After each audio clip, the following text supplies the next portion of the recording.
You will hear 3 students discussing exam techniques with their tutor.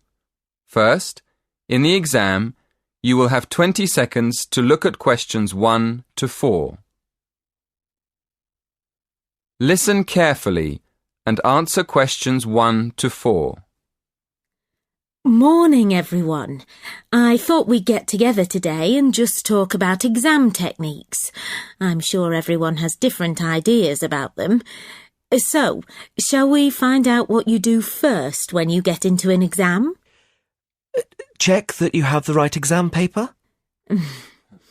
It sounds funny, but students do actually answer the wrong exam paper sometimes. So check that it's your exam first. Then what? Write your examination number on the answer sheet? Well, it might sound obvious, but writing your examination number at the beginning of the exam can be a good idea. Apart from making sure the examiner knows who wrote the exam, can anyone say why? It can help you relax? Yes, that's right. Doing something easy like that gives you a chance to calm down. Right, so what do you do next? Read the questions carefully? Well, before you read the questions, what should you do? Read the instructions. Yes, you should read the instructions next. You need to know how many questions you have to answer and whether you have to answer all the questions or only some. What other important information do you need to check before you start? How much time you have? Yes, Jerry's right. You need to make sure that you know how long the exam is so you can manage your time properly. Before you hear the next part of the conversation, in the exam, you will have 20 seconds to look at questions 5 to 8. Track 2. Listen and answer questions 5 to 8. OK, what do you do next? Read the questions? Yes, it's very important to read the questions, not just once, but several times. I usually make a few notes when I'm looking at the questions. Sometimes a question looks easy, and then when you start writing, you realize that it's actually more difficult than you thought. Yeah, but you don't want to spend too much time writing notes. No, but it's a Track good idea. 3. Listen and answer questions 9 and 10. Mac's right. If you write one very good answer, but it's only worth 30% of the marks, you still lose the other 70% on that exam. So it's better to write our main ideas for a question, even if we don't have time to answer it properly. Yes, absolutely. We can't give you marks for writing nothing. But if you give us your main ideas, we can give you some marks. Oh, really? I wish I'd known that in my last exam. I spent all my time writing a long answer to one of the questions and didn't get round to the other 2. I didn't understand why I got such a low mark. Yeah, that's what happened to me. Luckily, my tutor explained it afterwards, so I never did that again. That is the end of section 3. In the exam, you will have half a minute to check your answers. Track 4. 1. I bought this shirt in a sale. 2. My brother thinks online shopping is much quicker than going to the shops. 3. The good thing about shopping in a department store is that you can get everything in one place. 4. The last time I took something back to a shop, the customer services manager wasn't there. 5. I lost my credit card the other day. I was really worried someone else would use it. 6. Have you ever bought a train ticket with a student discount? It's so much cheaper. Track 5. Could you tell me something about who does the shopping in your family? Of course. Well, in a way, it depends on what kind of shopping you mean. There are 4 people in my family, but only 2 of us actually go shopping. I think we're like most families, really. I mean, my mother always buys the food. She's very organised. You know, she always makes a shopping list before she goes out. She says it's a good way to save money. Anyway, she goes to the supermarket once a week and gets everything we need. My father and brother hardly ever go to the shops, but I love shopping. I'm the person in our family who goes shopping the most. I just love to go to the shopping mall with my friends. Sometimes I buy clothes on the spur of the moment, you know, without planning to. But quite often when I get home, I don't really like what I've bought and I have to go back and ask for a refund. I don't like doing that very much. I think it's a bit embarrassing. Track 6. Hi. This is our last lecture about business and advertising this term, and today I'm going to talk about shopping habits in different parts of the world. First, we'll look at who normally does the shopping.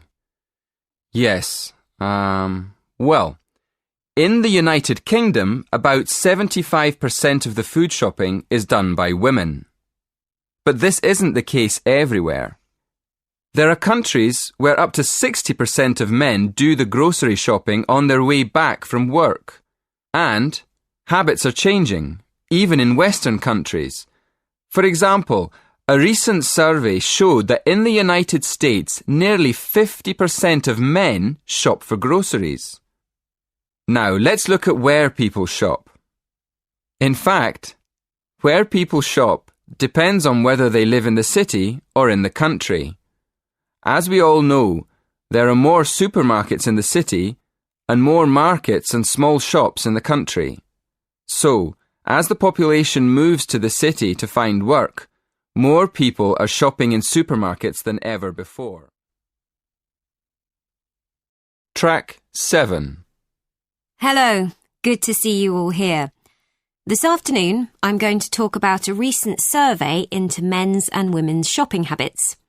Before I start, I'd like you to look at the list of statements about men and women and see which ones you would expect to be true. Right? Firstly, let's look at the idea that women spend a lot of money on expensive shoes. Actually, this isn't true.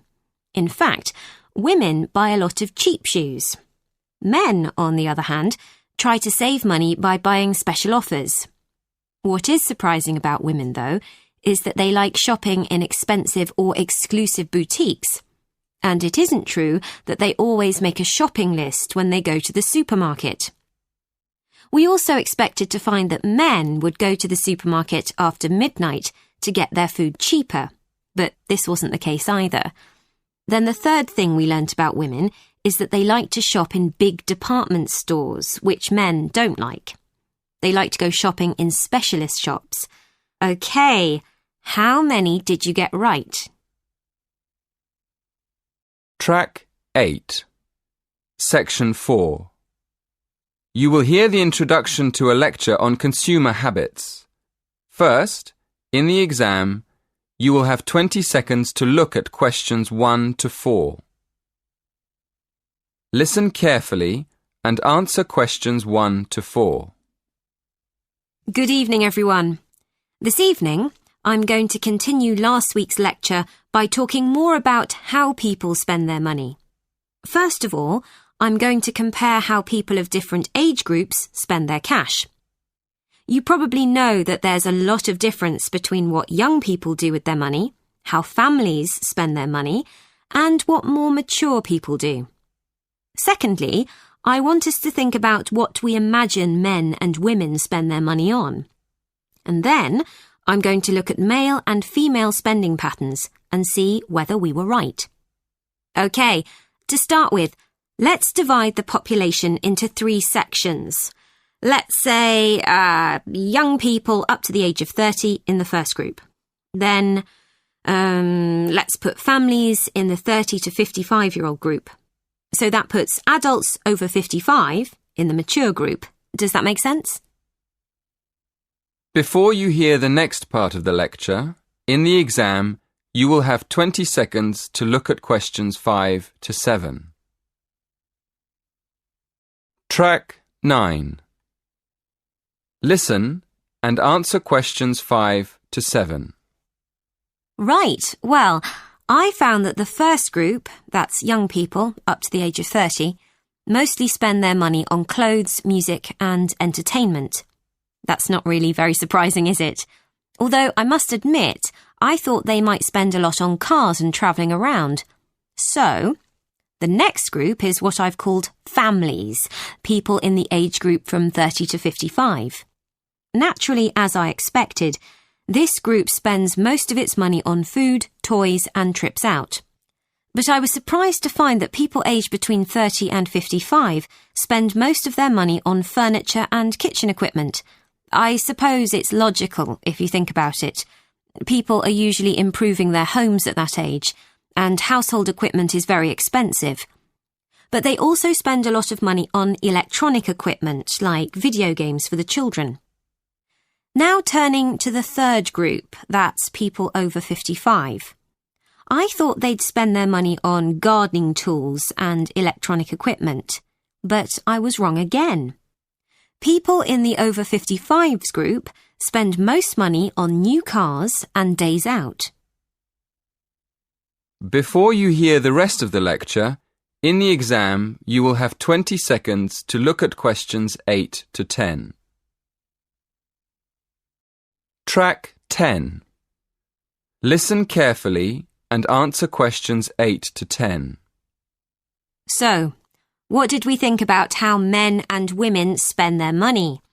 OK, well, we thought that young women would spend a lot on clothes and shoes, and that young men would buy more electronic equipment and cars.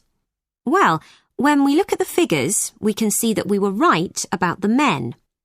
Young men spend twice as much as women on cars and computers. But, and this is interesting, we were wrong about the women. I was surprised to find that young women spend much more on beauty treatments than they do on clothes and shoes. So we'll have to think about that again. And there's another interesting fact about young women. It looks as though young women are much more concerned about their diet than men. We found that although young women don't spend as much as men on eating out, they do spend a lot more on organic foods than young men. That is the end of section 4. In the exam, you will have half a minute to check your answers. Track 11. A. Hi, Trudy. What are you doing this weekend? I'm going swimming down at the beach. Oh, right. I'm going running. I'm practicing for the marathon next month. Do you like running, Carl? No, not me. B. Hey, Carl, do you feel like going to the cinema tonight? There's a really good film on. Oh, I'm sorry, Hilary. I've already got tickets to go to a concert this evening. C. What are you doing this vacation, John? I'm travelling around Europe for a while before I go back to Australia. Oh, really? I'm not that keen on travelling, to be honest. I'm going to spend my vacation gardening. D. I'm going cycling on Saturday, Hilary. Do you want to come along?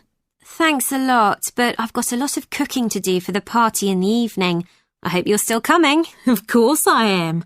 Wouldn't miss it. Track 12. 1. Fry. Fry.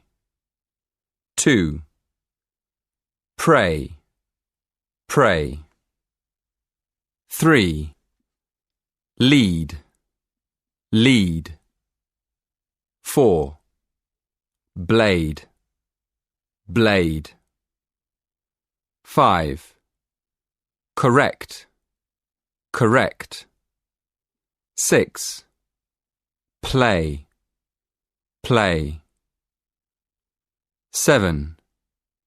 Read. Read. 8. Fly. Fly. 9. Played. Played. 10. Collect. Collect. Track 13. So, Sally, What do you do in your free time? Well, at the moment, I'm training to be a private pilot. No way! Really?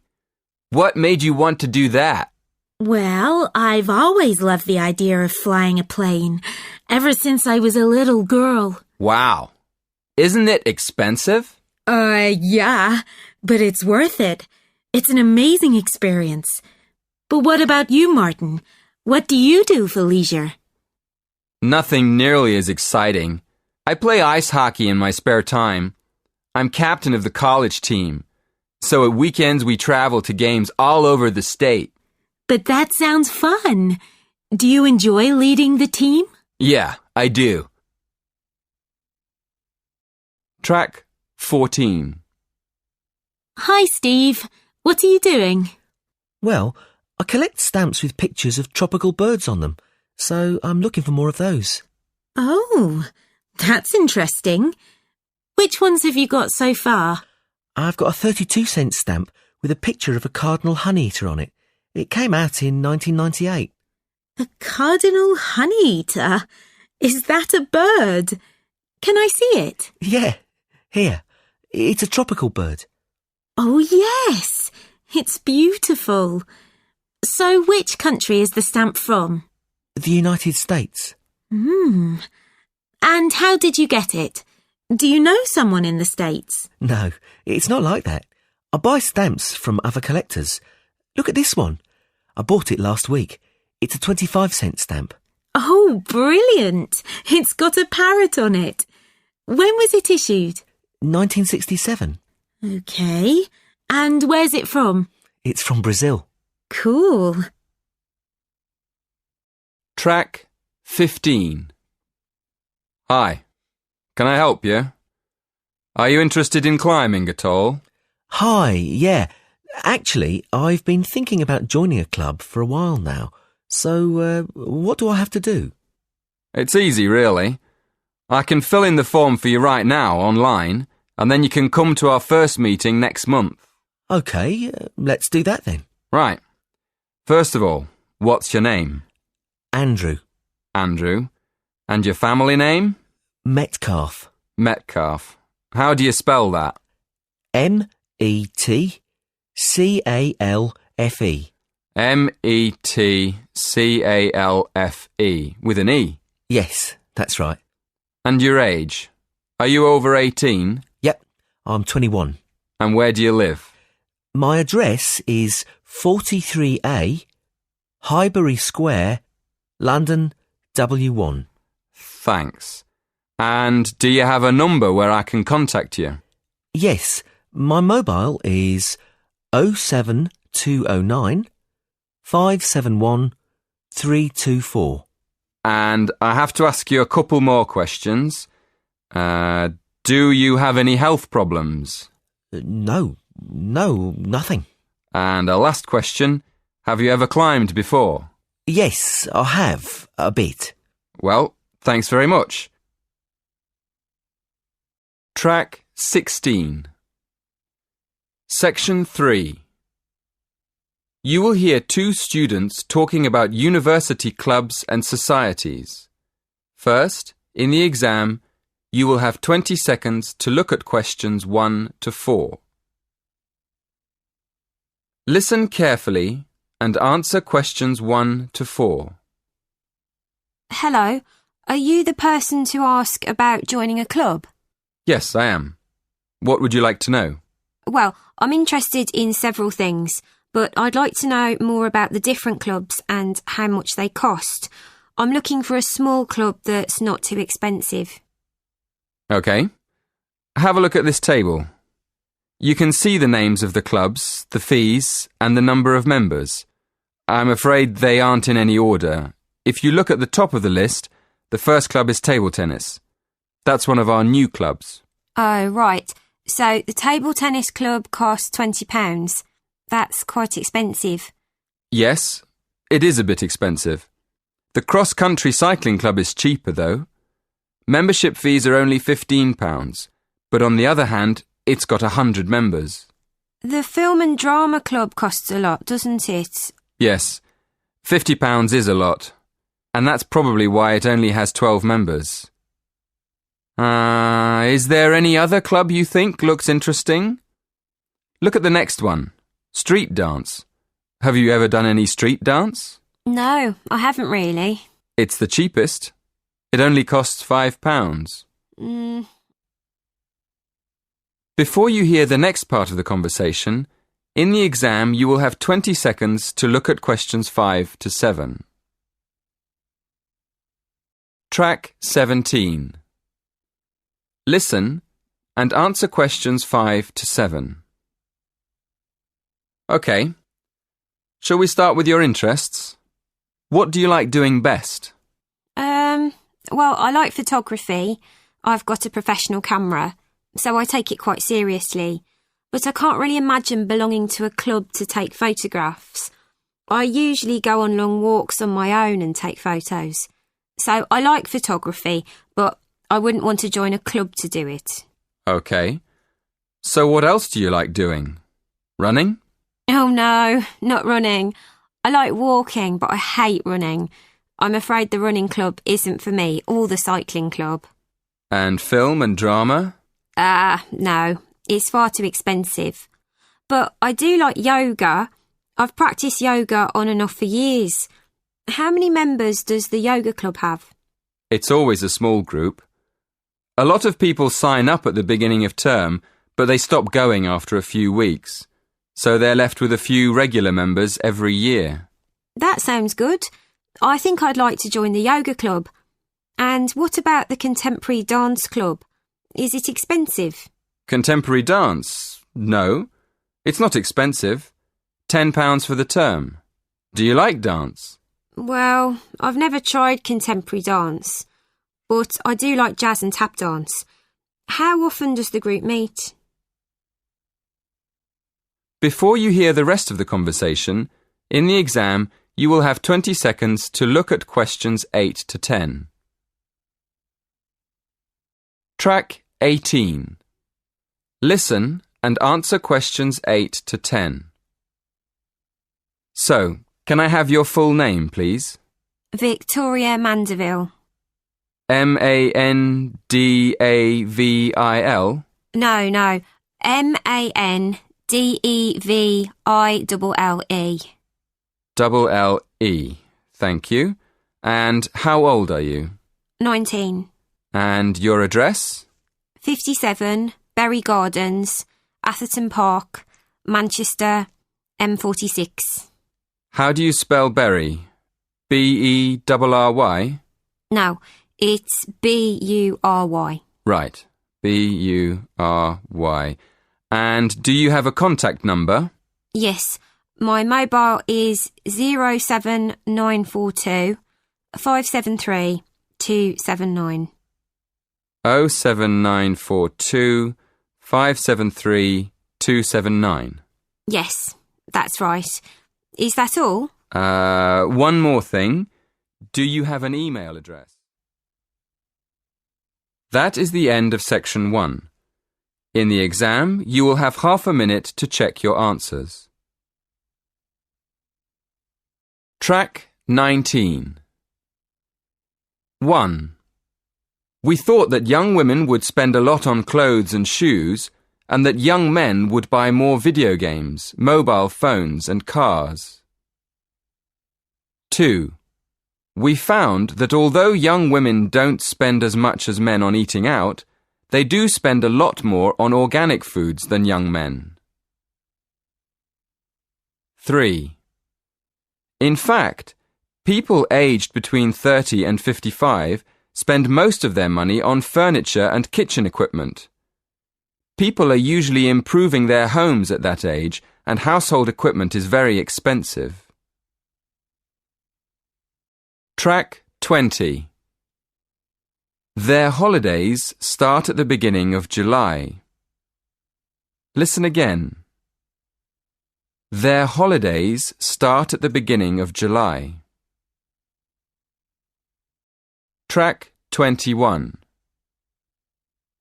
When you start university, you'll probably find it's not all that easy to balance the time you spend on studying with the time you spend going out with your friends.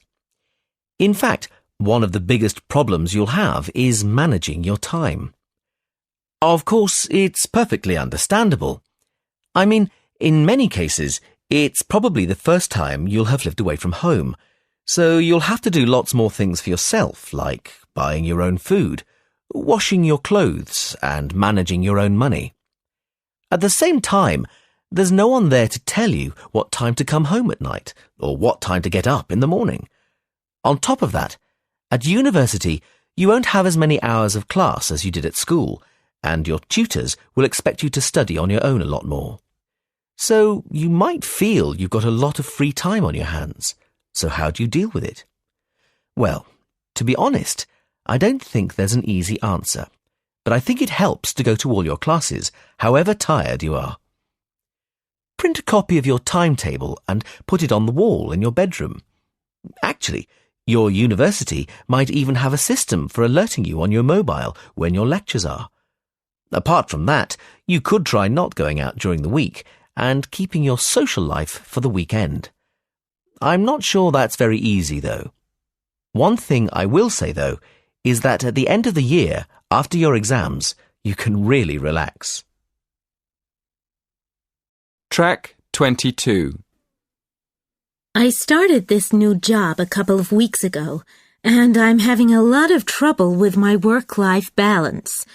In my last job, we had fixed hours. We had to be at the office at 9 on the dot, and we always finished at exactly 5.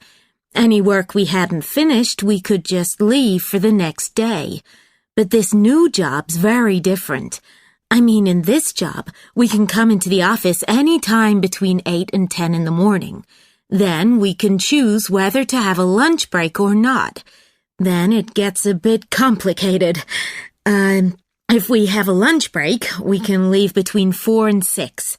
If we don't have a lunch break, we can go home between 3 and 5. Okay, well, at first this system sounded really good, especially for me because I have young children. But the problem is that if we haven't finished our work, we have to finish it off at home. So it's actually very difficult to draw the line between work and home. For example, on Mondays, I can leave the children at school, go to the gym, and get into the office quite late. But I can't take a lunch break because I need to leave early to pick the children up from school. They come out at 4. Then I have to work from home in the evening to finish what I have to do. Track 23.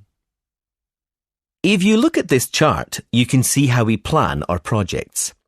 This one is a survey we're working on this year about where people like to shop. Okay. Well, we always start by having a team meeting. That's in the first column called tasks. So, in this team meeting, we decide what we need to do, who's going to do it, and when it's got to be ready, right? So, you can see here in the second column, we've got the start date of the project. That's the 23rd of January. That's the same day we have the team meeting. If you look down the tasks column, you can see that the first thing we have to do is write a draft questionnaire.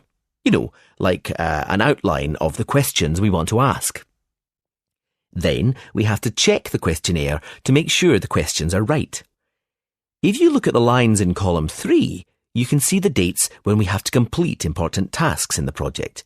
These are what we call milestones in the project. For example, when we've checked the questionnaire on the 25th of April, we'll have reached a milestone, and when we've completed the survey on the 30th of June, we'll have reached another milestone. On the 15th of August, when we finish entering the data on the database, we'll have finished the first phase of the project. The second phase of the project involves writing the report.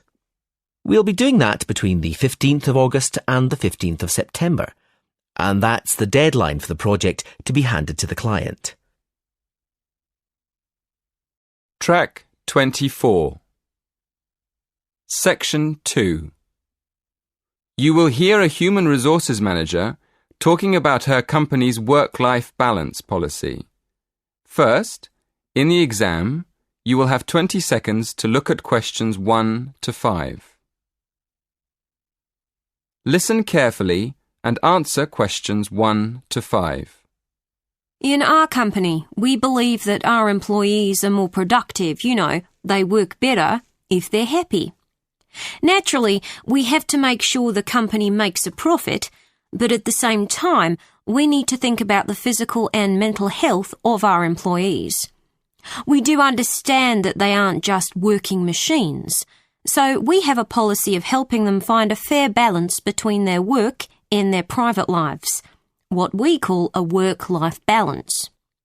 We do this in several ways. Firstly, we have a family-friendly policy, so parents can look after their children when they're very young. For example, sometimes they need to work flexible hours, times that aren't fixed. Other times, parents have to work part-time, and quite a lot work from home. Another example of our family-friendly policy is our generous maternity leave package. In our company, we allow women who've had a baby to take a whole year off work after the baby's born. And of course, while they're away, their jobs are protected. Before you hear the next part of the talk, in the exam, you will have 20 seconds to look at questions 6 to 8. The festivals. We were planning to look at the origins of the festivals and the time of year they're celebrated. We're thinking of looking at the connection between the seasons in different countries and the actual festivals, and then looking for similarities between countries that are quite far apart. Well, that sounds interesting. Did you say you've already started researching into the carnival? Yes. We've already found a connection between the carnival and the seasons. For instance, some researchers say that a very long time ago in Europe, people used to put on colourful masks and costumes at the beginning of the year to celebrate the end of winter, and then they could get ready for spring. Before you hear the next part of the conversation, in the exam you will have 20 seconds to look at questions 3 to 5. Oh, but when it comes to working part-time, we were surprised to find that 27% of our employees would actually prefer it. That's a very high number, really, over a quarter of the staff. And then it was interesting to see that quite a lot of our staff, 20% in fact, would like to work from home. Before you hear the rest of the talk, in the exam you will have 20 seconds to look at questions 9 and 10. People celebrate the carnival by throwing water at each other in the street. Well, we thought that obviously this is because carnival's celebrated at the hottest time of the year, just before the rainy season. So splashing people with water is a very good way of cooling them down. Before you hear the rest of the conversation, in the exam you will have 20 seconds to look at questions 6 to 10. Both the children go to a nursery early in the morning. So we've agreed that Sally can come in at 8 o'clock after she leaves the children. At lunchtime, Sally's sister picks the children up from the nursery. But she has to go to work herself at 3 o'clock. So Sally leaves the office at 2 to collect the children from her sisters. And she makes up the extra time by finishing her work at home. That is the end of section 2. In the exam, you will have half a minute to check your answers. And Japan. But we also found a reference to a water festival in Mexico. So we thought we'd look into that a bit more and see if we can find any similarities between these countries.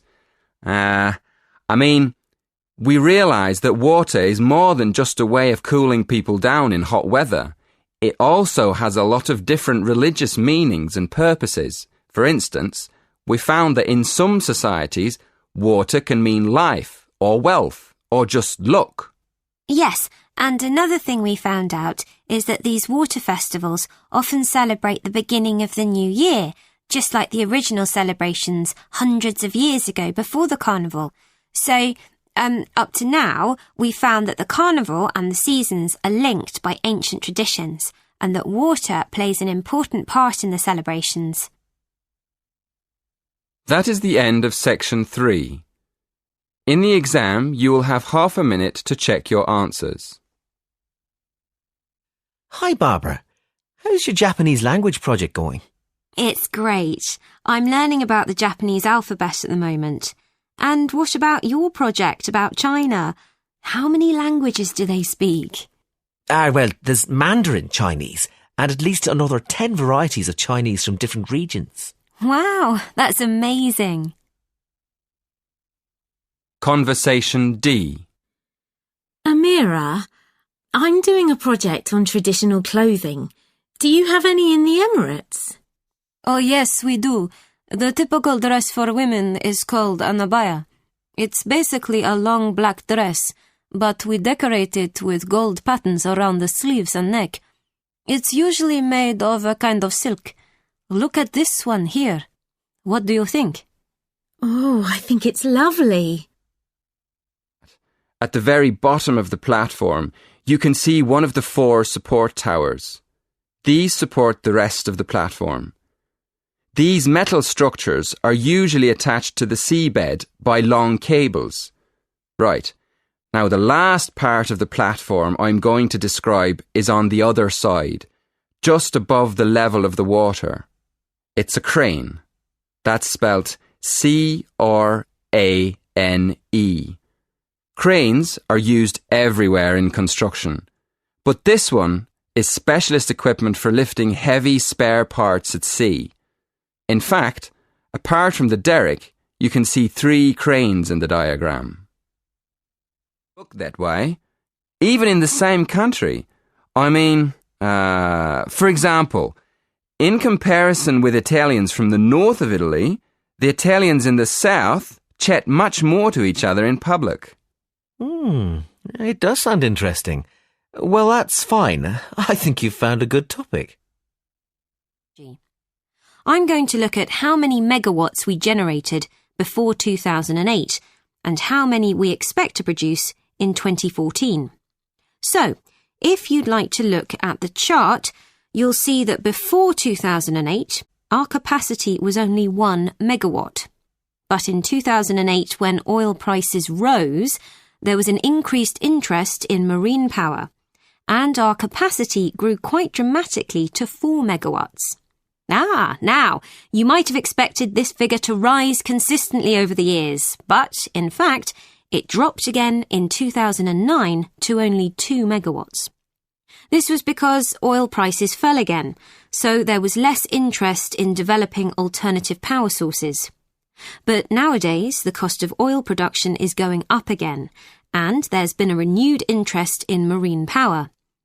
As a consequence, capacity has increased steadily since 2009, reaching 18 megawatts in 2012. This trend is expected to continue in the near future, reaching a total capacity of 50 megawatts in 2013 and 60 megawatts in 2014. Noodle soup and the main course. We have our main meal in the evening in the UK as well. Quite often we have chicken, meat or fish with potatoes and vegetables. You will have 20 seconds to look at questions 1 to 4. Listen carefully and answer questions 1 to 4. Good evening. My talk this evening will cover 3 main themes. First, I'll outline a timeline of how deep-sea exploration vessels developed. Secondly, I'll describe the most recent of these, the Deep-Sea Challenger. And finally, I'll look at some of the benefits of this deep-sea research. OK, to start with, let's look at how underwater exploration vehicles have developed over the years. The first manned deep-sea exploration vessel was invented in the 1920s. It was called a bathysphere, better known as a diving bell. It was basically a round metal structure with windows with just enough room for 2 men to sit in. And it was lowered into the ocean on a cable. The first descent in the diving bell took place in 1930, and in 1934 it went down to a depth of nearly 1,000 metres, which was impressive for the time. The problem with the diving bell was that it had no power of its own, and there wasn't much room for the researchers to move around. So, the next development after the diving bell was the bathyscaphe, a small manned submarine invented in the 1940s. The difference between the two was that the bathyscaphe had its own power source, which allowed the scientists to investigate in the depths of the ocean more freely. A bathyscaphe called the Trieste reached a record depth of 10,000 metres in 1960. Since then, a new record has been set by James Cameron, who descended to a depth of 11,000 metres for the first time in 2012. Before you hear the next part of the conversation, in the exam, you will have 20 seconds to look at questions 5 to 8. Track 37. Listen and answer questions 5 to 8. So let's move on now to look at the submarine that took James Cameron so far down into the ocean. If you look at the drawing of the Challenger, you can see the pilot's chamber at the very bottom of the submarine. It's a very small section where the pilot sits and controls the sub and all the equipment on it. Now let's have a look at how the submarine is powered. Going up from the pilot's chamber, in the middle of the sub, on the right-hand side of the drawing, you can see a whole section covered in batteries. They provide the power source that takes the sub all the way to the bottom of the ocean and back up to the surface again. Next to that, there's another important part of the sub. You probably realise that there's no light at the bottom of the ocean, so the sub needs to take its own. If you look at the back of the sub, in the middle, just next to the batteries, you can see the panel of lights. They provide the light for filming and taking samples from the seabed. And one more part of the sub, which is important for navigation and to stop it spinning out of control, is the large fin at the back. You can see it at the back of the sub at the top of the drawing. Before you hear the rest of the talk, in the exam you will have 20 seconds to look at questions 9 and 10. Suggest, if you don't have much time, is a guided tour of the free exhibitions. These tours usually start on the hour, at 1 o'clock, 2 o'clock and so on.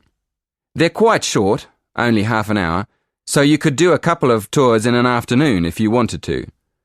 If you'd like to go on a tour, you should go to the entrance of the exhibition on the ground floor and wait for the guide there.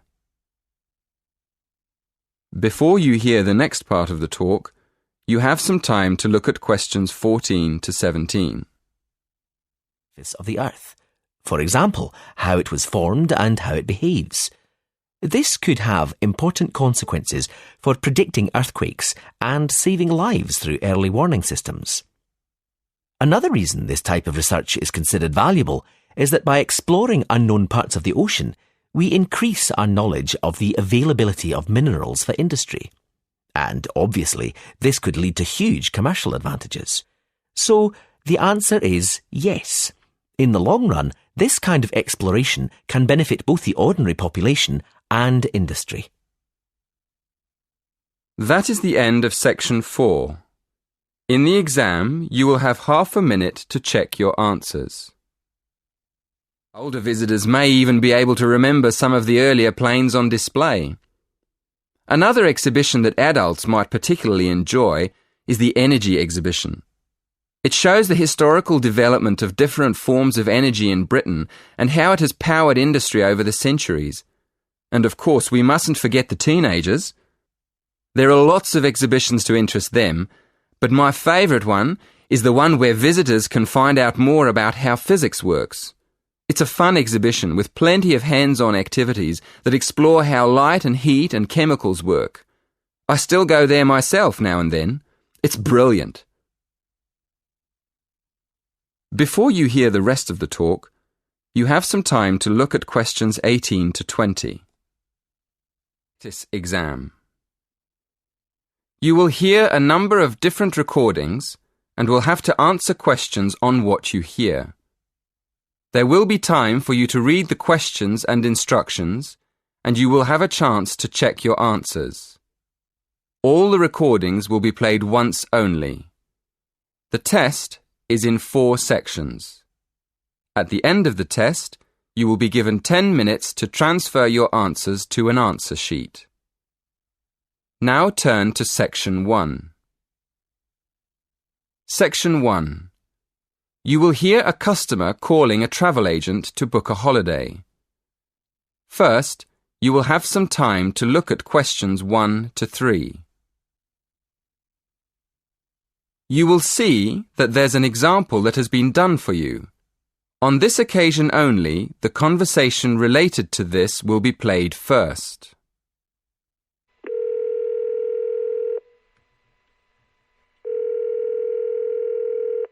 Hello, Travelwide, can I help you?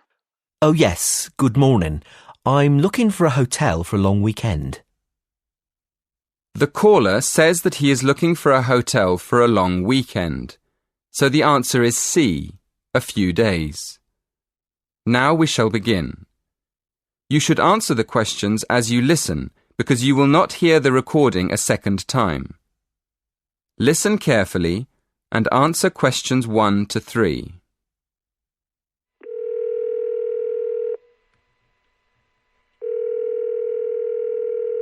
Hello, Travelwide, can I help you? Oh yes, good morning. I'm looking for a hotel for a long weekend. Okay, first of all, where would you like to stay? I mean, are you looking for a peaceful weekend in the country, a busy city break, or a relaxing time at the beach? Well, I certainly want a quiet weekend. I work very hard, so I'd like to relax for a few days. Right, so it would be country or beach. Which would you prefer? The beach is very relaxing, but I think I'd rather go to the country this time. Okay, that's fine. Let me have a look at country hotels. Would you like to stay at a spa hotel where you could swim, read, eat healthy food and have relaxing treatments? Or would you prefer a family hotel on a farm? I must say I like the idea of a spa. Well, that's great. Now, let's just look at our spa hotels. You definitely don't want the beach. No, I'd like to go somewhere in the countryside, somewhere where I can go for walks. Okay, then it won't be the Ocean Waves Resort. Farmhouse Getaways is a family-run hotel in the country, but it's not a spa. How does Sparkling Springs sound? It's a luxury spa hotel in the countryside with an indoor heated pool and views over the fields and woods nearby. That sounds exactly what I'm looking for. Let's go for that. Excellent. Before you hear the next part of the conversation, you have some time to look at questions 4 to 7. You should do? Well, yes. Some of the questions are actually quite complicated. I think you should make them clearer. I think they should be easier to understand. And what do you think about asking more questions about cost? No, I don't think you need any more about cost. But you could ask a couple more questions about the reasons for students' decisions. So we should ask some more questions with why? Yes, I think you'd get quite a lot more information if you did that. Thank you. Before you hear the rest of the conversation, you have some time to look at questions 27 to 30. The mobile's probably the best one. It's 07632 1122 54. 07632 112250. No, it's 07632 1122 54. Sorry, 54. And when would you like to go? On the weekend of the 15th of June. Fine. Checking in on the 15th of June. And when would you like to check out? I'd like to stay until the night of Monday the 18th of June, so I'd be leaving on Tuesday the 19th. Right. Check out on Tuesday the 19th of June. And how will you be paying? By credit card. How much will it be? Let me see. 4 nights at £90 per night is £360. Is that okay? It includes breakfast and dinner and a treatment a day. Yes, that sounds fine. I'm looking forward to it. Before you hear the rest of the conversation, you have some time to look at questions 8 to 10. Section 4. You will hear a lecture on bird migration. First, you will have some time to look at questions 31 to 34. Now listen carefully and answer questions 31 to 34. My lecture this evening will focus on the migration of birds. That is, how birds fly in big groups from different parts of the world at certain times of the year. In the first part of the lecture, I'll talk about the reasons why birds migrate, when they migrate, and which parts of the world they migrate from and to. To start with, why do birds migrate? Well, there are two main reasons. One, they migrate to look for food, and two, they travel to parts of the world that are more suitable for breeding. In fact, these reasons are closely linked. As you can imagine, when birds are breeding, they need extra food to feed their young. And in the spring, in the cooler climates of Europe, there is a lot of food for birds, especially insects. So generally, during the spring, birds fly up from the tropics, which are hot, to cooler climates in the north. They stay there for a few months to bring up their young. And then, when the weather in the north gets cold in the winter, they fly back to warmer climates in the south. Before you hear the next part of the talk, you have some time to look at questions 35 to 37. Track 50. Now listen and answer questions 35 to 37. Now I'd like to talk a bit about how global warming has affected bird migration. One of the effects of global warming has been to make the spring come earlier in the northern regions of the world. When spring comes early, the plants and insects that birds need to bring up their young are also available earlier.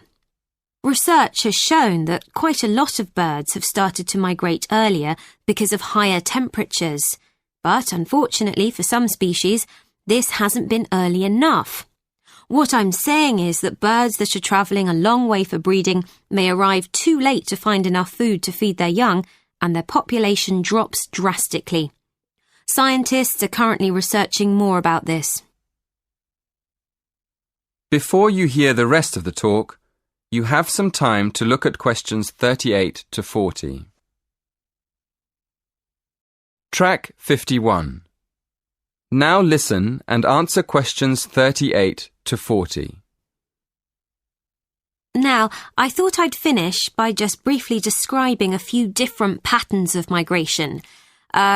Migration varies with the type of bird and the area they come from. For example, one kind of migration is partial migration. This means that some birds in a particular species will migrate and others won't.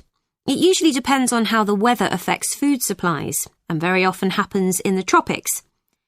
In another migratory pattern, a bird called an Arctic tern migrates the whole length of the globe, from the North Pole to the South. The Arctic tern travels between 12 and 15,000 kilometres each way when it migrates in a complete circle around the world. It's quite amazing. Right, and lastly, I'd like to mention a pattern which isn't nearly as spectacular, but is very interesting. And this is the way many birds migrate across North America. In this pattern, the birds fly northwards in the west of the country and then back south again in the east. So, if you imagine it, they're actually migrating in a circular pattern, like the hands of a clock, not in a straight line, as we might think. That is the end of the listening test. You now have some time to check your answers.